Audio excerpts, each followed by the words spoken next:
Hey everyone, welcome back to the channel. Today we're diving into a fascinating book that could change the way you see the world.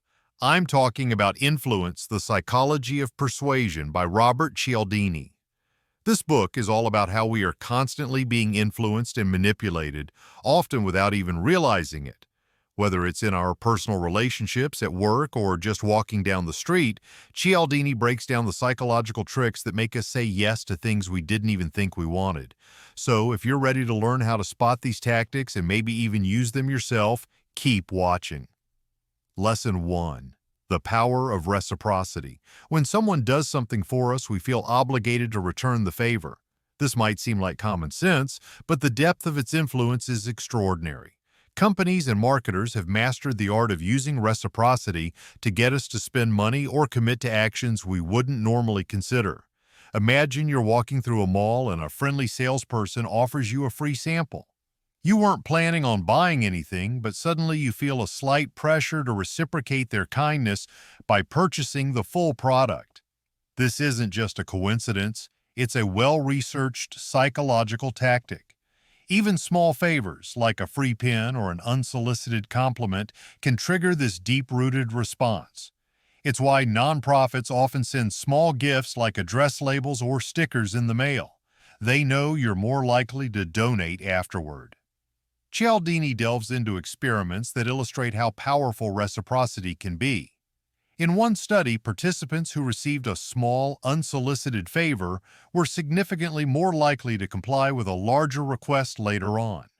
The favor could be something as simple as a bottle of water or a small token, but the effect was substantial. It turns out that our brains are hardwired to balance the scales of give and take, even when it leads to decisions that aren't in our best interest. But it's not just about gifts or physical items. Reciprocity works with information too. Think about how we feel the need to share a secret when someone else shares one with us, or how we tend to mirror the emotional tone of a conversation. This social glue binds us together, but it can also be exploited to nudge us toward actions we wouldn't normally take. In summary, the principle of reciprocity is incredibly powerful and often used to manipulate our decisions. Recognizing when you're being influenced by this tactic can help you make more deliberate choices rather than feeling compelled to act out of obligation. Lesson 2. The commitment and consistency trap. Once we've made a choice or taken a stand, we feel a deep psychological pressure to behave consistently with that commitment. This can lead us to stick with decisions that might not even be in our best interest, simply because we want to appear consistent. Cialdini illustrates this with an example of a study where participants were asked to put a small, seemingly insignificant sign in their window supporting a cause. After agreeing to this small request, they were later asked to put a much larger, more obtrusive sign in their front yard. Surprisingly, a significant percentage of those who agreed to the small sign also agreed to the larger one simply because they wanted to remain consistent with their initial commitment. This principle is exploited in many different ways. For example, salespeople might start by getting you to agree to a very minor request, like answering a simple question or signing up for a newsletter. Once you've taken that small step, you're much more likely to agree to larger requests, such as purchasing a product or service. This tactic is also prevalent in online marketing, where companies offer a free trial or a low-cost entry product, knowing that once you've committed, you're more likely to stick around and spend more money. The commitment and consistency principle also plays out in our personal lives. Think about the times you've continued with a project or relationship long after it stopped being beneficial, simply because you didn't want to appear flaky or inconsistent. It's a powerful force pushing us to justify our past actions and align our future behavior with those justifications. Understanding this principle can help you recognize when you're being nudged into a decision that you might not fully endorse.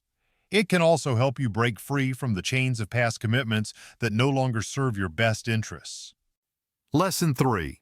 Social proof, following the herd. We often look to others to determine our own behavior, especially in situations of uncertainty. If we're unsure of how to act, we tend to assume that the actions of others around us are correct and we follow suit. This principle is deeply rooted in our evolutionary psychology. In the wild, following the herd could mean the difference between life and death. While we're no longer dodging predators on the savannah, this instinct remains, influencing our decisions in subtle but powerful ways.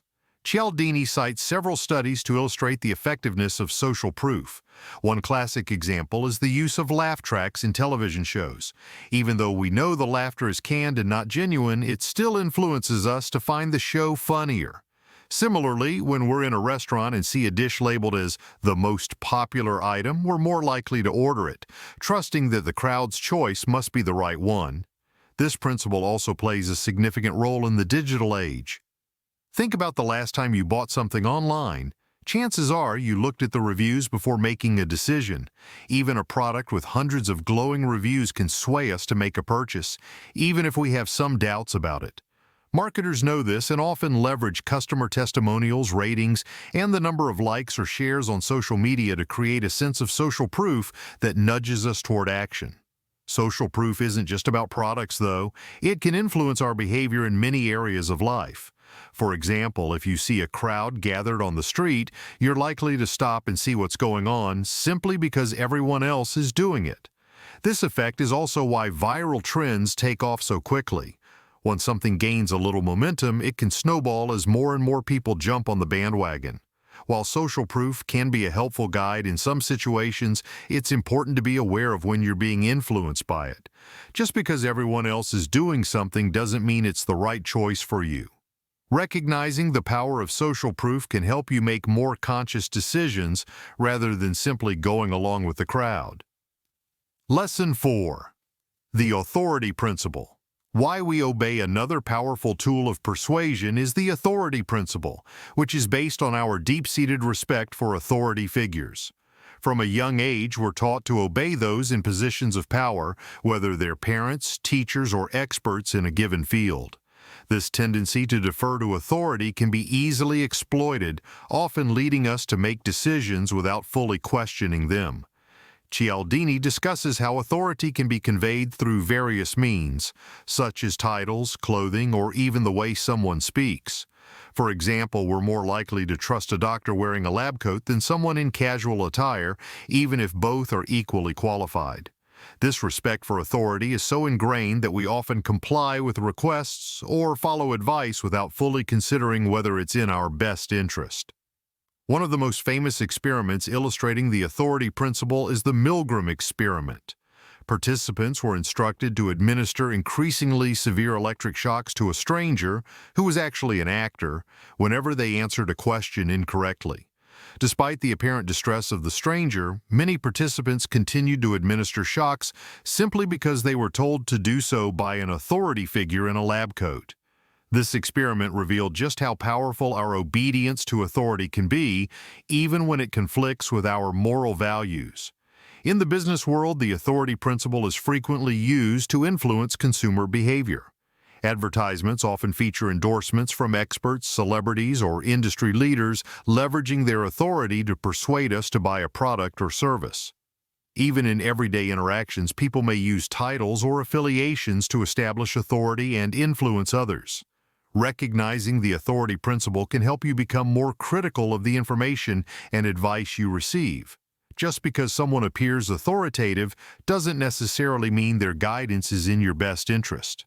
By questioning the authority and considering alternative perspectives, you can make more informed decisions that align with your own values and goals. Lesson 5. The scarcity effect. Why we want what we can't have.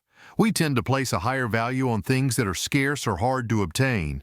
This is why marketers often create a sense of urgency or limit availability to make products more desirable.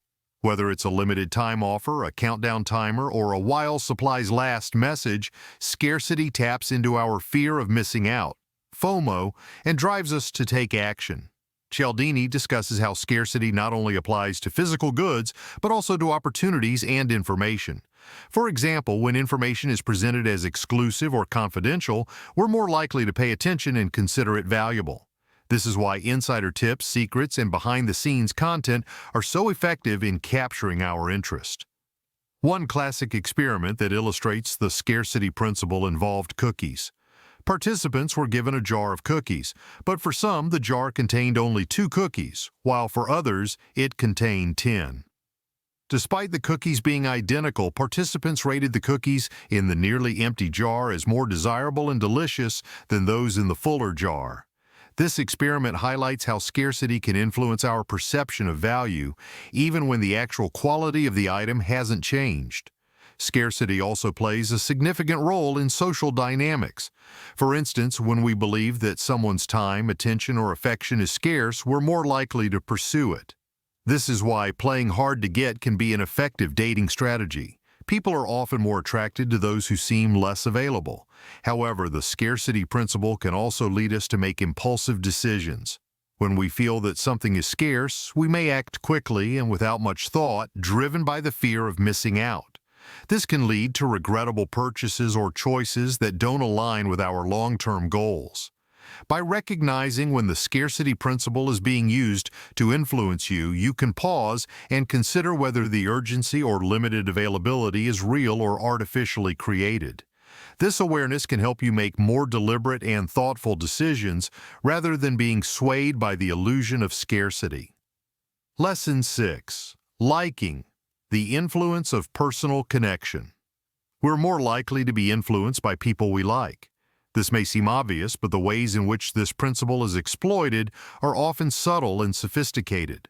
Liking can be influenced by several factors, including physical attractiveness, similarity, compliments, and familiarity.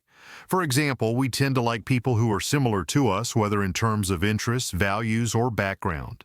This is why marketers often use relatable spokespersons or influencers who seem just like us to promote products. We also tend to like people who compliment us or make us feel good about ourselves, even if the compliments are superficial. Cialdini discusses how this principle is used in various fields, from sales to politics. Salespeople, for example, are trained to build rapport with customers by finding common ground, giving genuine compliments, and being friendly and approachable. This creates a sense of connection, making customers more likely to say yes to their offers. In another example, Cialdini describes how the principle of liking is used in network marketing, where people are often persuaded to join or purchase products through personal relationships. Because the offer comes from someone they know and like, they're more likely to agree, even if they wouldn't have considered it otherwise. The principle of liking also plays a role in social media, where influencers build a personal brand based on relatability and connection. By sharing their lives, interests, and values, they create a sense of friendship with their followers, making their endorsements more persuasive. Understanding the liking principle can help you become more aware of how personal connections are being used to influence your decisions. While it's natural to be swayed by people we like, it's important to recognize when this is happening and ensure that your choices are based on objective reasoning rather than emotional connection. Lesson 7. The power of unity. The influence of group identity. We're more likely to be influenced by people who we perceive as being part of our in-group or who share a common identity with us. Unity goes beyond mere liking. It's about a deep sense of connection and shared identity. This can be based on various factors such as family ties, cultural background, religious beliefs, or shared experiences. When we feel a sense of unity with others, we're more likely to be influenced by their opinions, behaviors, and suggestions. Cialdini discusses how the principle of unity is used in various contexts, from political campaigns to brand loyalty. Politicians often emphasize shared values, common goals, and collective identity to rally support and encourage action. Similarly, brands create a sense of community among their customers, making them feel like they're part of a larger movement or family. This can lead to strong brand loyalty, where customers continue to support a brand not just because of its products, but because they identify with the brand's values and community. The principle of unity also plays a significant role in social movements and activism. When people feel a strong sense of connection with a cause or a group, they're more likely to take action, whether it's attending a protest, donating money, or advocating for change. This sense of unity can be incredibly powerful, motivating individuals to go to great lengths to support their in-group. Understanding the principle of unity can help you recognize when your group identity is being used to influence your decisions. While unity can be a positive force for collective action, it's important to ensure that your choices are based on reason and personal values rather than simply following the group. If you found this video helpful, don't forget to hit that like button. And if you're into psychology, personal growth, or just want to level up your mindset, don't forget to subscribe to the channel. Thanks so much for watching.